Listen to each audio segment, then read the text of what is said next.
Surveillance video shows the suspect in a Vancouver hate crime as racist violence continues to spike in the Lower Mainland.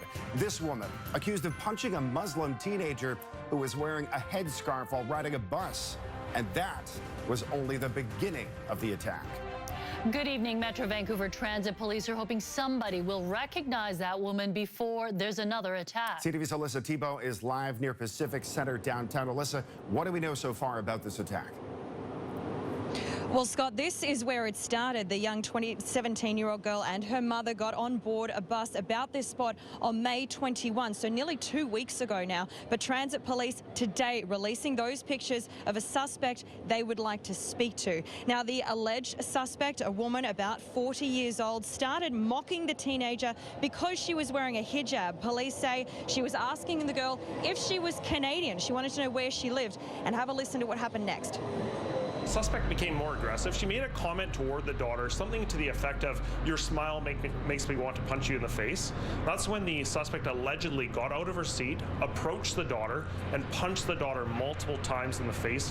Mother and another person intervened to separate the two. The woman got off the bus at East Hastings and Jackson Avenue. The Good Samaritan then followed her and started calling 911. And then there was a second incident. It's alleged the woman took off one of her boots and started hitting the Good Samaritan before pulling out a knife. And she eventually took off towards Oppenheimer Park. Now, the young woman was not physically hurt during any of this, but she is understandably still shaken. She did not want to speak publicly today, but we did, however, speak with the Muslim Care Centre on the downtown east side. She is a volunteer there. They tell us she's an honour student. She's heading to university next year. Have a listen to their message today.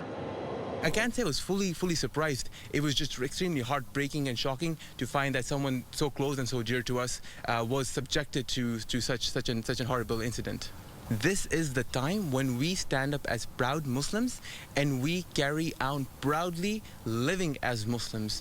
We take our faith and we do our part in educating everyone else. Okay, Alyssa, we have seen a lot of violence. We've seen a lot of attacks on visible minorities recently. What are police saying about preventing crimes like this in the future? Well, Scott, their message for today is that anybody who sees incidents like this is to call Transit Police right away. You can even send a text if you do want to be discreet while on transit. And of course, if it is an emergency, call 911. Mijung? Thanks, Alyssa.